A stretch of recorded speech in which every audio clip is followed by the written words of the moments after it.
Donc, on va continuer. Je répète encore la dernière slide qu'on n'a pas encore fini. C'est lorsqu'il y a, comme on a déjà dit, œdème pulmonaire. Dans le cas où vous allez avoir œdème pulmonaire, il y aura accumulation du liquide dans le milieu interstitiel.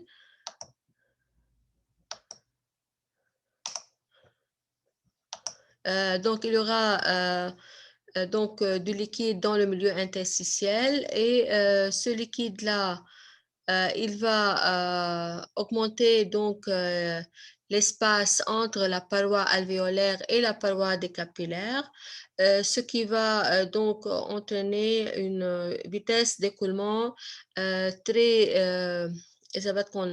يعني la vitesse elle devient très faible entre l'écoulement d'air entre les alvéoles et les capillaires.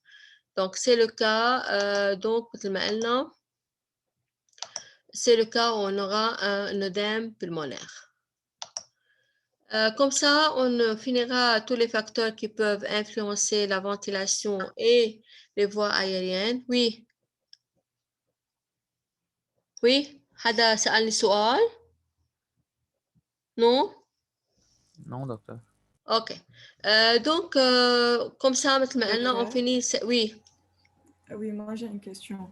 Quelles sont les causes dans le milieu interstitiel? Inflammation quand même, inflammation du tissu pulmonaire. يعني بتصير في عنا inflammation في عنا يعني des réactions inflammatoires, des réactions immunitaires. OK هو هيك c'est pour cela بصير يعبي مي les poumons. Oui, ok. OK. Maintenant, donc, on a fini cette partie. On va passer à une autre partie qui s'appelle les volumes et les capacités respiratoires. Ça veut dire combien les poumons ils peuvent donc recevoir de l'air et comment et quelles sont leurs capacités. Pour cela, pour donc savoir quels sont les volumes et les capacités respiratoires, normalement, le médecin, il va demander au patient de souffler dans un appareillage qui s'appelle le spiromètre. Le spiromètre, il est relié, donc il va enregistrer les inspirations et les expirations sur c'est ce qu'on appelle un spirogramme. Et le spirogramme, il va nous montrer, comme vous remarquez ici, des déflexions vers le haut ou bien des déflexions vers le bas.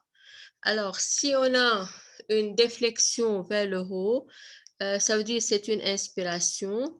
Et s'il y a une déflexion vers le bas, comme vous remarquez ici, donc c'est une expiration. Et donc, comme ça, on peut mesurer les différents volumes que peuvent donc avoir les poumons. Alors, quels sont ces volumes pulmonaires?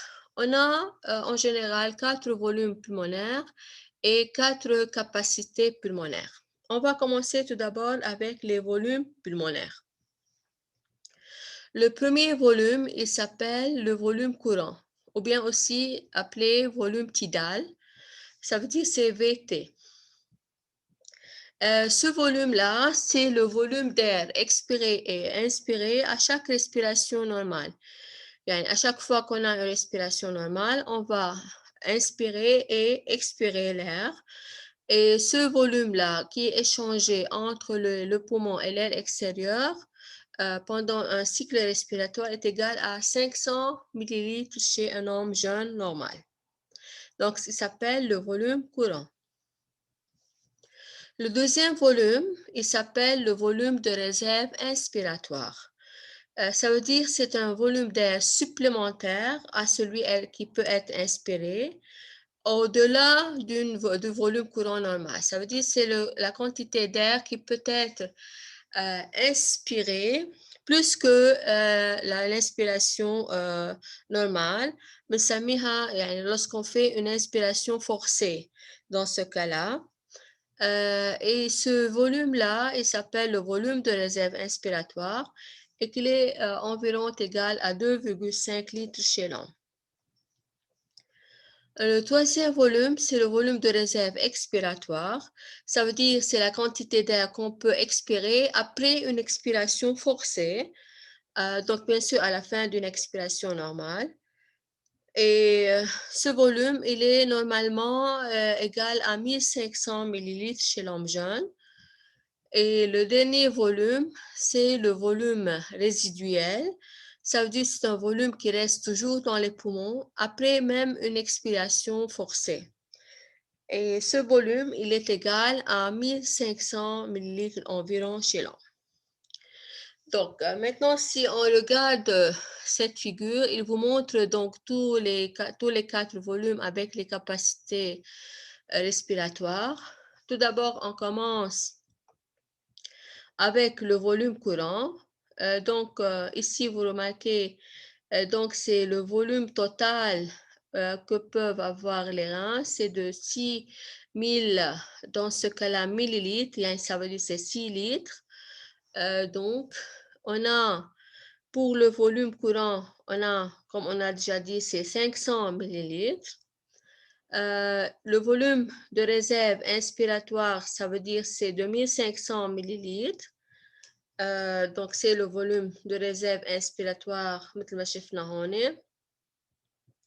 Là, on a, c'est le volume de réserve expiratoire. Ça veut dire c'est le volume qui peut être expiré après une expiration normale. Donc, c'est après une expiration forcée. Et on a, comme on a déjà vu avant, le volume résiduel. Le volume résiduel, ça veut dire c'est le volume qui reste toujours dans les poumons, même après une expiration forcée. Donc, ce sont les 4 volumes. Maintenant, on a aussi 4 capacités. Quelles sont ces capacités? Tout d'abord, on va commencer avec la capacité vitale. Cette capacité vitale, c'est elle qui détermine donc chez le médecin si la personne elle est malade ou non. يعني هو capacité, la valeur de cette capacité permet au médecin de savoir dans ce cas-là si il y a des problèmes dans les voies aériennes. Cette capacité vitale est égale, comme vous allez remarquer ici, au volume de réserve expiratoire plus le volume courant plus le volume de réserve inspiratoire. La capacité vitale, c'est l'addition de ces 3 volumes. OK, c'est la capacité vitale. Maintenant, on a encore la capacité inspiratoire.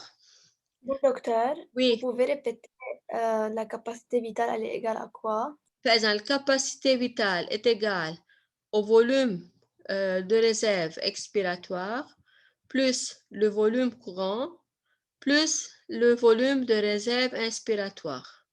يعني هون عم بتشوفي الفلاش من فوق لحديت هون. Donc, c'est 3 volumes. OK? Donc, c'est l'addition de ces 3 volumes. OK? Maintenant, on a la capacité inspiratoire.